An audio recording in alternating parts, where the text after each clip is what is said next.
tal, amigos? Oye, qué agradecidos estamos al interés que estáis mostrando por el canal, a vuestras preguntas, a vuestros me gusta, a vuestros no me gusta. Bueno, nos encanta teneros aquí. Y precisamente para eso vamos a dedicar el programa de hoy a resolver algunas de las cuestiones que nos habéis dejado en los comentarios de los programas para, de algún modo, intentar clarificar cosas que seguro que nos han surgido a todos. A mí, desde luego, la mayoría de las preguntas que hacéis me ha surgido la duda en algún momento. Su día tuve la suerte de escuchar a don Antonio, como también la tuvo Emilio y la tuvo Alejandro, y de alguna manera quedaron aclaradas de una manera magistral, como siempre hacía don Antonio. Para eso ya sabéis que tenemos siempre a nuestro jefe, a Alejandro Villalba, manejando todos los hilos, y conmigo aquí en pantalla a mi buen amigo Emilio Triviño, abogado desde Marbella. ¿Qué tal, Emilio? Alberto, buenas noches, muy bien, encantado de estar aquí de nuevo. Muy bien, pues nada, si Emilio no tienes ninguna cosilla que decir, aparte de lo que yo acabo de decir, pues vamos con las preguntas. Ninguna.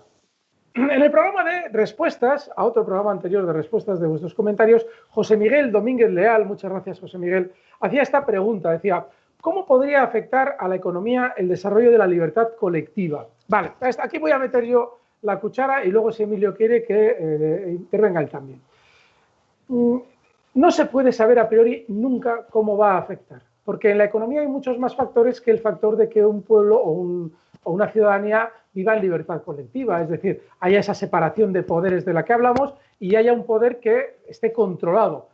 Entonces, lo que sí que podríamos de algún modo intentar adivinar es si, en cierto modo, el planteamiento de un país o una ciudadanía que se siente libre y que se siente realmente implicada en todas las facetas del Estado, realmente, hablo de la legislación, lógicamente, si realmente va a ser una potencia económica mayor, sin duda. Luego también hay un factor muy importante. En la economía, el quitar en España el factor corrupción es brutal.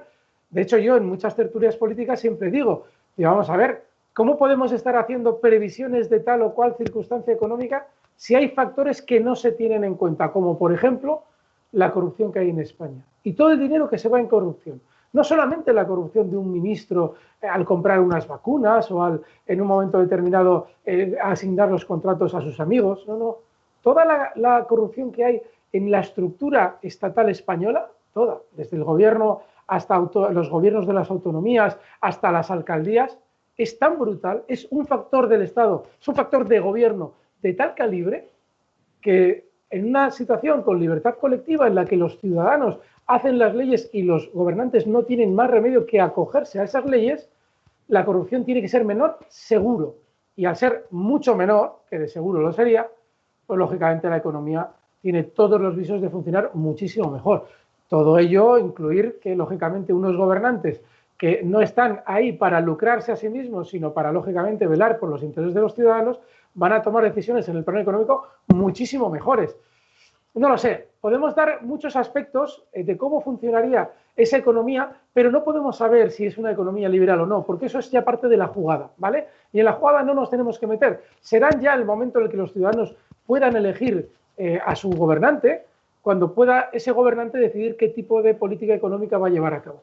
Emilio, ¿qué quieres introducir? Si quieres introducir algo. No, es que lo has dicho muy bien, Alberto, lo has dicho de maravilla. Efectivamente, la economía está sofocada por la corrupción institucional. Entonces, plantear unas reglas de juego institucionales equilibradas, no corruptas, lo que hace es promover la prosperidad de una sociedad y entonces en esa prosperidad esos agentes económicos lo que tienen es mucho terreno por delante. ¿Es así? De hecho, fíjate que probablemente es el factor, la economía, que más se iba a notar en cuanto a causa externa visible en un país que tuviera libertad colectiva. Es decir, en el que hay esa separación de poderes. Perdón, bueno, yo creo que el primer factor sería la creatividad. Sí.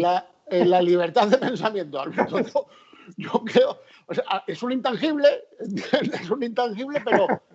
pero la libertad de pensamiento no sofoca el pensamiento. Esto yo no sé si lo estamos de acuerdo tú y yo y el jefe. Es que este ambiente que hay, esto sofoca la creatividad, el estímulo, el vitalismo, en fin. Es muy triste salir ahora mismo a la calle y ver los negocios cerrados. Entonces, vale, bien, es la coyuntura, estamos hablando de la pandemia, pero es que en el fondo es un dirigismo. Entonces... Sí. Sí. No, pero hay algo también, además, a ese respecto que es clave. Yo muchas veces suelo pensar, ¿por qué Estados Unidos llegó a ser lo que es? Alguien puede decir, bueno, es un territorio geopolíticamente, bueno, geográficamente muy privilegiado y geopolíticamente también, ¿no? Porque es muy difícil desde fuera generarle a él una guerra. Hay muchos aspectos que a Estados Unidos o su territorio o a las colonias de Estados Unidos les daban cierta ventaja. Sin embargo, tenemos la historia llena de países que siendo extremadamente ricos no han sabido prosperar como lo ha hecho Estados Unidos. Quizás Estados Unidos ha podido prosperar tanto por haber vivido desde la creación de la segunda Constitución americana, que es la que hoy en día está en vigor, hasta, pongamos el caso, la Segunda Guerra Mundial, en un sistema de gobierno democrático en el que la corrupción era algo residual. En Estados Unidos la corrupción solamente se produce, bueno, después de lo que ha pasado en las elecciones últimas, me tapo un poco. No, pero estás hablando con mucho sentido. Estoy de acuerdo contigo, Alberto. Hay corrupción, hay corrupción venal, hay corrupción económica que siempre va a intentar corromper el poder político.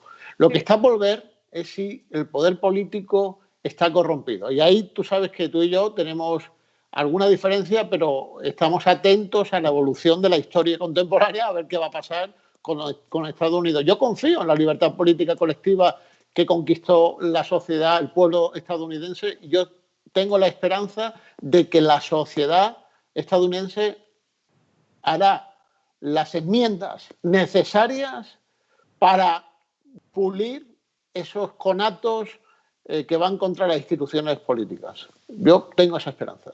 Amén. Sí, una cosa más, Alberto, sí, respecto a la economía. Mira, siempre pongo de ejemplo a Elon Musk, sí, el jefe de Tesla, ¿no? Él es sudafricano.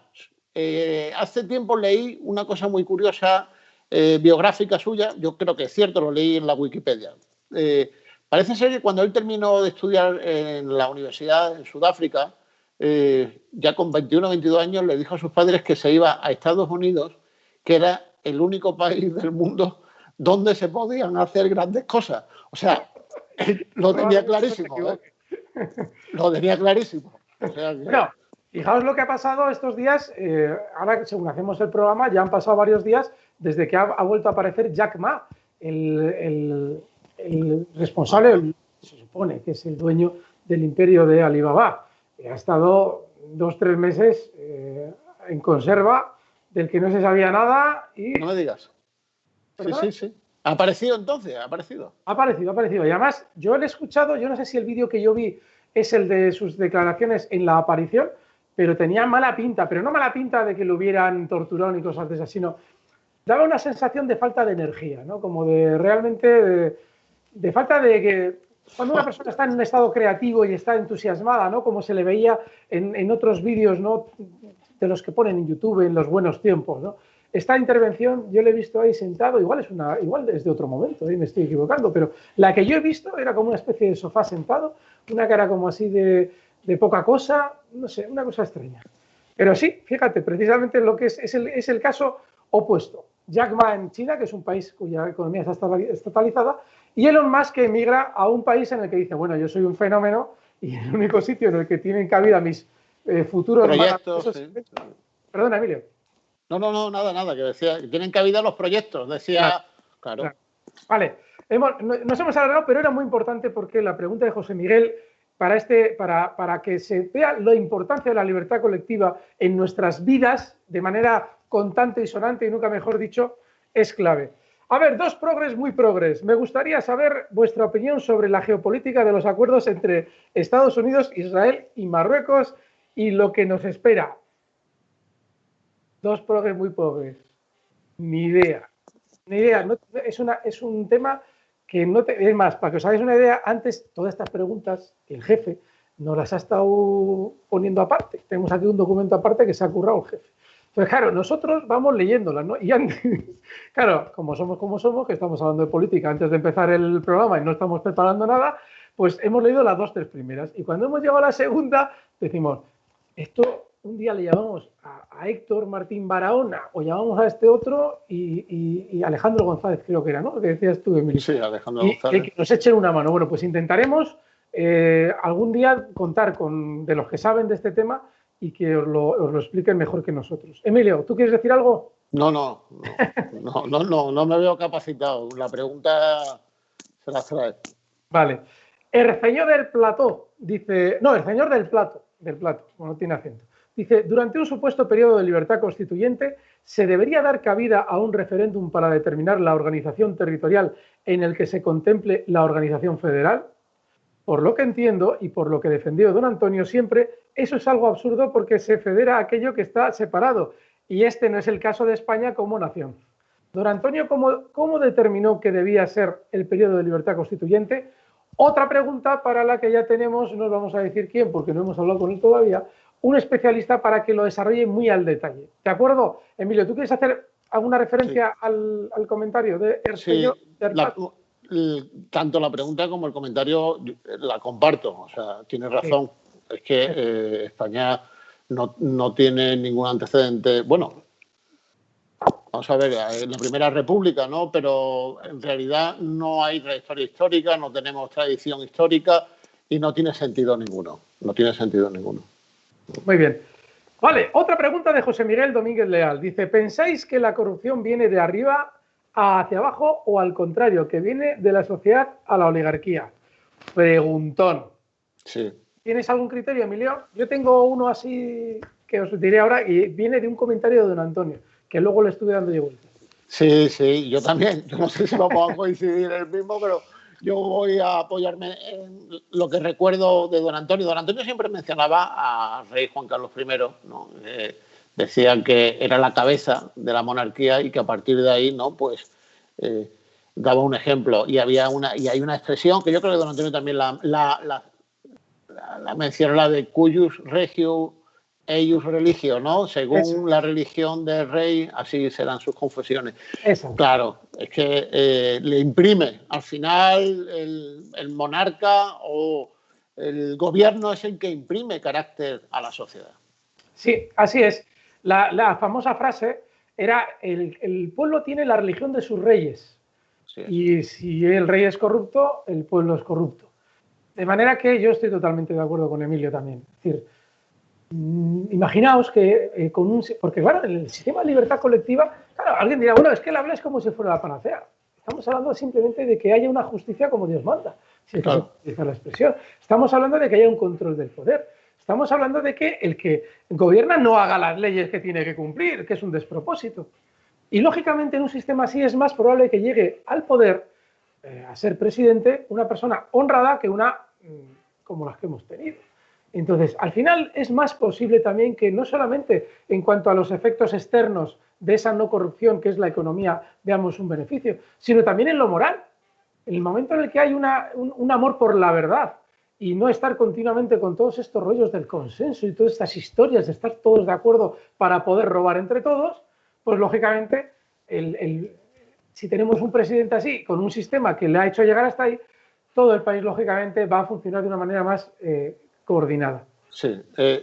Me gustaría añadir a lo que has dicho, Alberto, que efectivamente tienes razón, no es la panacea, no pretendemos vender aquí ningún sueño, pero desde luego lo que es seguro es que una oligarquía o una dictadura, una monarquía, es antinatural en una sociedad compleja como la nuestra. Bueno. No permite los referentes, que nazcan referentes sociales en el campo de la ciencia, en el campo de la política, naturalmente. ¿Por qué? Porque está todo condicionado. Está todo condicionado por el afán político. De hecho, tenemos una sociedad en ese sentido yerma. A mí me da mucha pena, ¿no? Porque una sociedad como la española, con tantos siglos que tiene detrás de cultura, de historia, ¿cómo es posible que no tengamos referentes vivos, intelectuales, científicos? Digo que los hay, pero que no son referentes sociales, no existen socialmente. Lo que tenemos son políticos y políticos las 24 horas del día mediocres. Eso es lo terrible. Que tú te pones un telediario y no escuchas nada inteligente en media hora. Es una locura. Claro, es que es tremendo. Sí, sí, totalmente. Y bueno, luego ya intentando de algún modo ampliar lo que acaba de decir Emilio, si echamos un ejemplo a los países, por ejemplo, del este como China y Japón, probablemente sean los países en sí mismos los menos creativos. Tienen una capacidad enorme para mejorar y para copiar lo que tú hagas. Lo que no tienen es esa creatividad que sí hemos visto, por lo menos en los últimos 200 años, por poner un ejemplo, en Estados Unidos, que es el país que Sí. quizás más se acerca a la libertad colectiva. Sí, acuérdate de lo que decía don Antonio sobre, que a mí me llama mucho la atención, era un tema de reflexión, la cultura anglosajona inventando juegos, fútbol, golf, tenis, rugby. En fin, el rugby para mí ha sido un descubrimiento hace pocos años. Me parece un juego complejísimo y de una riqueza edificante para los que lo practican. O sea, y es la creatividad de una cultura. Qué bien, qué bien.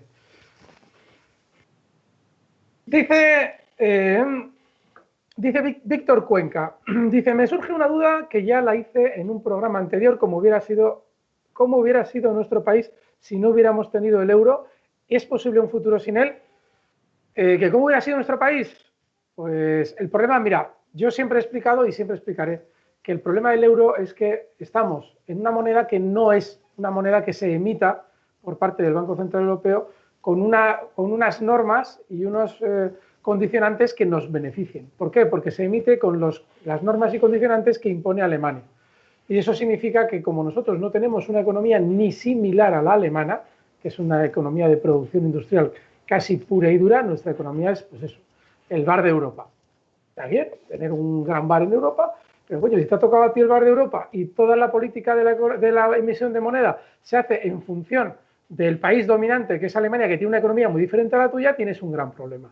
¿Qué es lo que pasa también? Que son políticas fiscales, perdón, son medidas fiscales muy distintas las que hay en unos países y en otros, lo cual también perjudica tener una moneda común. Bien, eso es lo perjudicial. Pero claro, ahora viene la parte B, que viene alguien y me dice a mí, sí, Turralde, pero es que si nosotros no hubiéramos estado en el euro y siguiéramos con la peseta, con la cantidad de corrupción que hay en España, ya nos habríamos devaluado la moneda 5 veces desde el año 2000.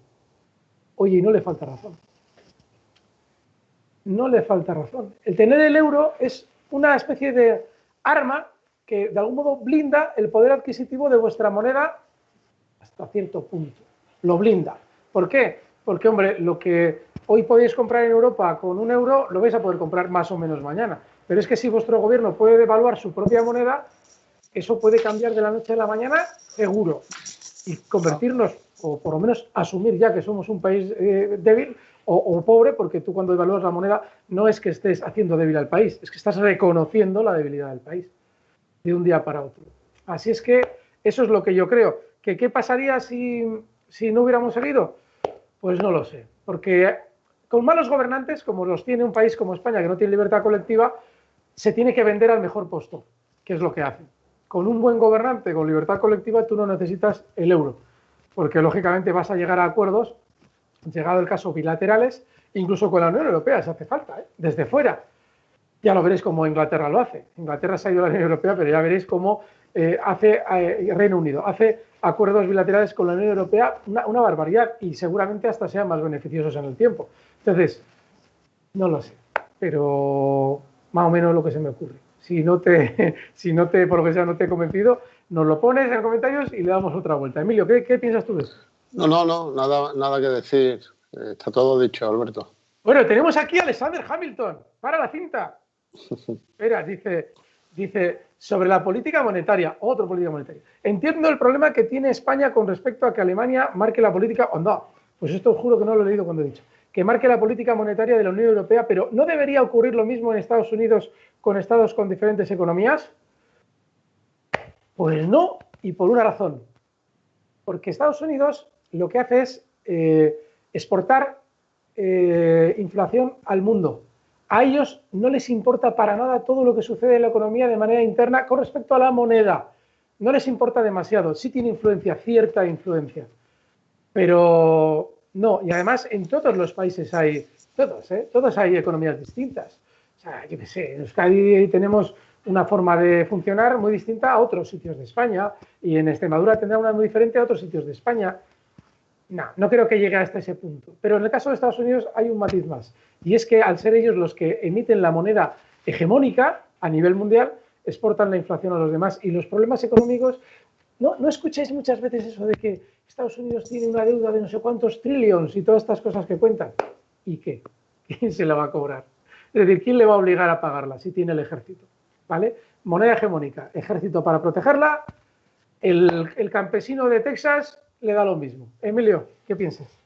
No, que lo que tú digas, Alberto, que eres el que sabes de economía, Vale. ¿sabes? ¿Cuál es? Dice Juan Jun González, muchas gracias Juan, dice, ¿cuál es la diferencia entre proceso constituyente y periodo de libertad constituyente? ¿Quieres contestar tú, Emilio? Sí, bueno, muy sucintamente. Sin entrar en el fondo, que para eso necesitamos que vengan los portaaviones. El proceso habla de un establecimiento de un mecanismo, ¿de acuerdo? Y el periodo es un espacio de tiempo. Entonces, se habla de periodo y no de proceso, porque la libertad política colectiva no puede estar sujeta a un proceso. Tiene que nacer con esa libertad el mecanismo de autogobierno. Vale. Una cosa que alguien... Sí, claro, es que aquí sí que vamos a tener que explicar algo. Cuando alguien escucha esto de proceso constituyente, dice, bueno, ¿pero de qué estáis hablando? Claro. Vale, recordad, la Constitución tiene que separar los poderes, y en España no hay Constitución porque no separa los poderes. Y tú dirás, pero si hicieron una en el 78, hicieron unos cuantos, hicieron una, unos cuantos pocos hicieron una Constitución que creó el sistema que tenemos ahora mismo sin separación de poderes, con lo cual no se debería llamar Constitución, y eso es un proceso que obviamente para nosotros no sirve como proceso constituyente, ¿vale? Nosotros lo que queremos es que una vez que ese sistema caiga, y dirás, ¿y cómo va a caer? Bueno, pues dejando de apoyarlo. También hablaremos un día de cómo se actúa para que un sistema caiga, ¿de acuerdo? Pero en esencia es dejar de apoyarlo. Y dirás tú, pero si no lo apoyo, si vas a votar, sí lo apoyas. Por ponerte un ejemplo de la cantidad de cosas que hacemos y que apoyando ese sistema que no queremos. Bueno, pues cuando ese sistema cae, se abre ese periodo al que hace referencia Emilio, que es un tiempo en el que se están produciendo una serie de actos y sucesos que forman el proceso de libertad constituyente. Perdón, el proceso constituyente, lo he dicho mal. Sí. Muy bien. Vale, pero en el programa de la Alianza del Poder decía King Russell, ¿quiénes exactamente, y se refiere a las élites, eran los que apoyaban a Trump? ¿Y qué pasó? Oh, buena pregunta. Dice, retiraron su apoyo, ¿y por qué? ¿O se han perdido frente a otras élites? Vale. La élite es la banca de inversión, ¿vale? La élite que apoyó a Donald Trump, yo decía sistema financiero de manera genérica, pero el sistema financiero no es... Claro, yo lo soltaba así en los programas de radio, de bolsa, porque o abreviar, porque si no es que vamos a entrar en conceptos. Pero concretamente es la banca de inversión, dentro del sistema financiero. Porque a otra parte del sistema financiero, que es el de la emisión de moneda, no le interesaba a Donald Trump. Sin embargo, a la banca de inversión, muchísimo. Y es una élite, ¿eh? Estamos hablando de Goldman Sachs y los grandes demonios de la humanidad. No es poca cosa. ¿Por qué les interesaba? ¿Y por qué se veía que les interesaba? Porque Donald Trump había llegado a un acuerdo con ellos. Yo eso lo denuncié hace 3 años y pico, cuando llevaba Donald Trump pues 8 o 9 meses ya en el poder, en julio del 2017. ¿Y en qué se veía? Pues en algo muy claro, y es que Donald Trump realizaba manifestaciones para favorecer que la banca de inversión detrajera el dinero a los especuladores, como yo, ¿vale? Es decir, ¿esto cómo se hace? Pues muy sencillo. La banca de inversión tira el mercado, y una vez que el mercado ya ha caído, sale Donald Trump a dar malas noticias con respecto a la política económica, con respecto a China.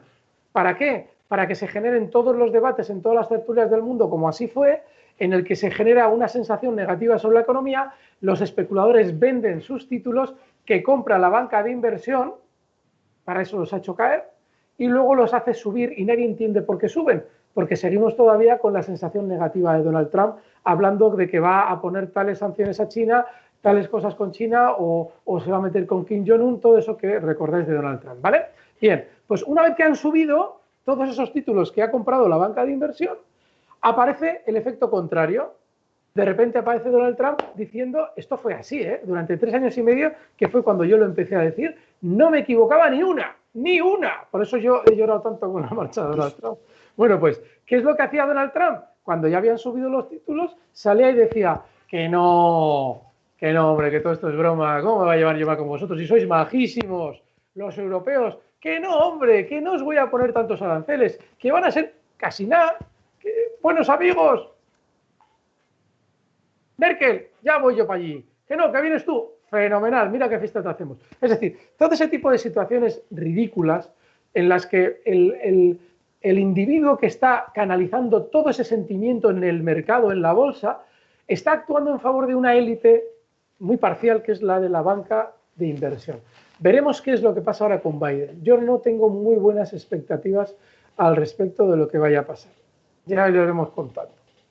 Emilio, no sé si... Es que este rollo de estas cosas así de bolsa las suelo comentar. Sí, no, está muy bien. Lo único que yo siempre entendí que Trump vio su fuerza electoral en el empresario, en el pequeño empresario, en el estadounidense que vive de su trabajo, no en los grandes medios elitistas de Nueva York.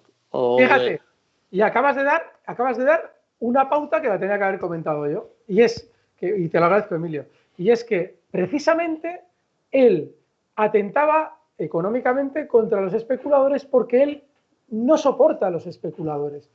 Lo que quería era que todo el dinero de esa gente que lo llevaba a bolsa fuera a negocios particulares que pudieran enriquecer a Estados Unidos. Sí, Emilio, te lo agradezco, porque me lo has recordado.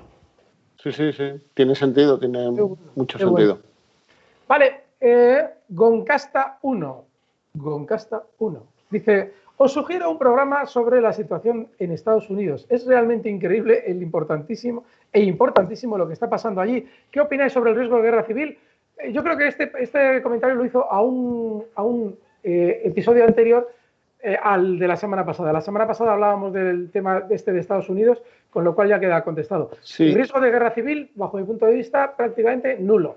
Emilio, no sé si tienes tu otro criterio. Pero yo no. Totalmente de acuerdo, pero Alberto, sí quiero añadir que se está creando un clima intencionadamente por parte de los partidos demócratas de crispación y de miedo.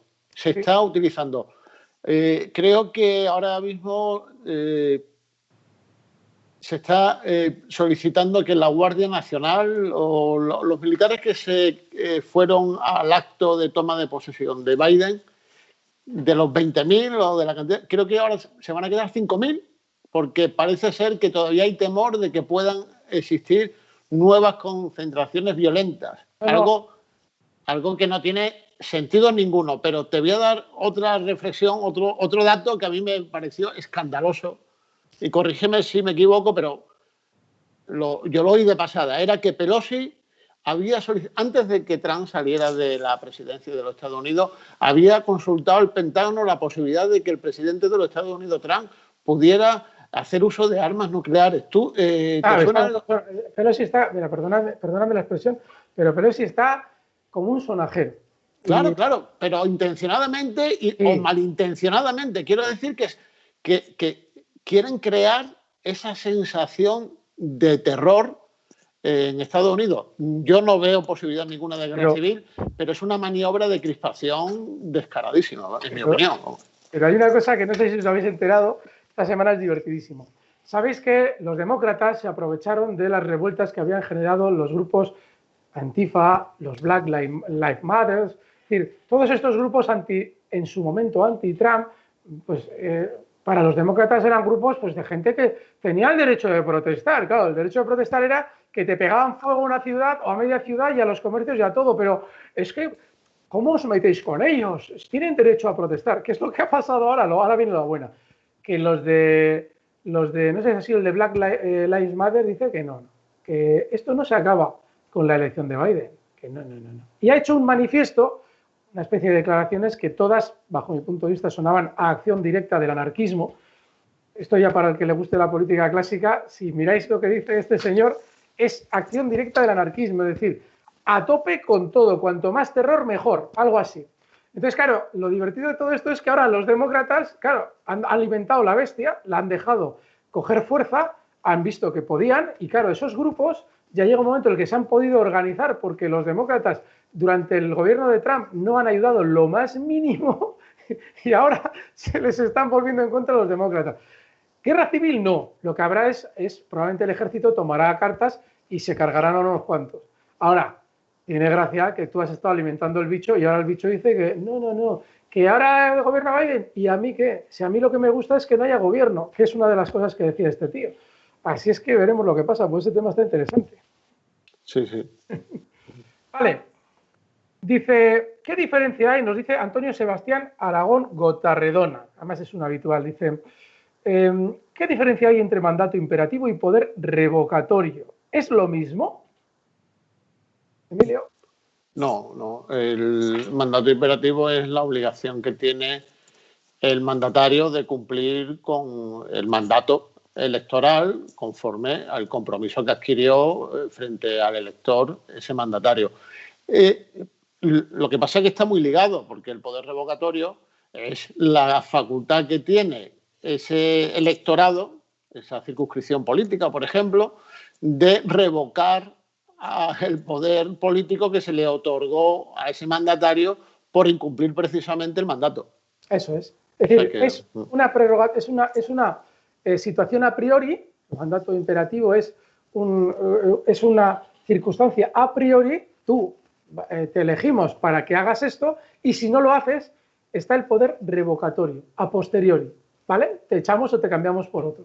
Y está refiriéndose a, concretamente, yo no sé si Emilio también, bueno, el tema del presidente del gobierno, hay una forma para llevar a cabo esa revocación, que ahora os decimos así rápidamente. A lo que se refiere Antonio Sebastián Aragón, con eso de mandato imperativo, es al representante de la mónada. Mónada es ¿os acordáis cuando decíamos, Emilio y yo decíamos, bueno, la idea sería dividir España en X circunscripciones, 500, 400, las que sean, y en cada una de ellas, vosotros, en la vuestra, vais a elegir a quien os represente en el Parlamento haciendo leyes a vuestro favor. ¿Vale? Bueno, pues ahí está el mandato imperativo. Tiene que hacer las leyes a vuestro favor y cumplir las inquietudes que vosotros tenéis. Pero si no lo hace, tenéis el poder revocatorio. ¿Para qué? Para decir, no. Tú vas a ser sustituido en el Parlamento, ya no nos vas a representar más y va a ir al Parlamento tu sustituto. Porque siempre va a haber un sustituto en ese territorio, territorio electoral, siempre va a haber un sustituto del que está en el Parlamento por si acaso, ¿vale? Sí, y en el caso del presidente... Sí, Emilio, perdona. No, un suplente, efectivamente. Es un suplente, muy bien. Un suplente. Y en el caso del gobierno, el sistema es, sencillo, relativamente sencillo. Si hay que echar al presidente, lo puede echar la Cámara Legislativa. Es decir, vosotros, que sois la nación y tenéis ahí a vuestros legisladores, podéis echar al presidente con una condición. La condición es que también se disuelva la Cámara Legislativa, y eso tiene mucha lógica, porque las circunstancias han cambiado igual para los dos.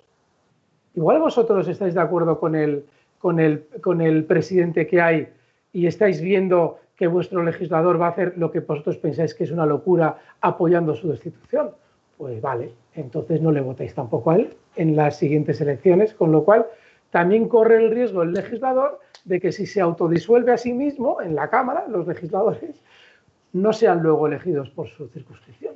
Así es que el sistema... Precisamente, Alberto, hay un comentario de un compañero de camino nuestro que hace una observación muy oportuna en relación a lo sucedido en Estados Unidos, porque viene a decir que si la Constitución estadounidense hubiera previsto la fórmula que don Antonio prevé para nuestra República Constitucional, Trump, por ejemplo, el comentario decía que la facultad del presidente de los Estados Unidos de poder disolver el poder legislativo a cambio de tener que renunciar a su puesto es hubiera devuelto otra vez a la nación estadounidense la facultad política o el poder político de elegir a sus representantes y a su presidente.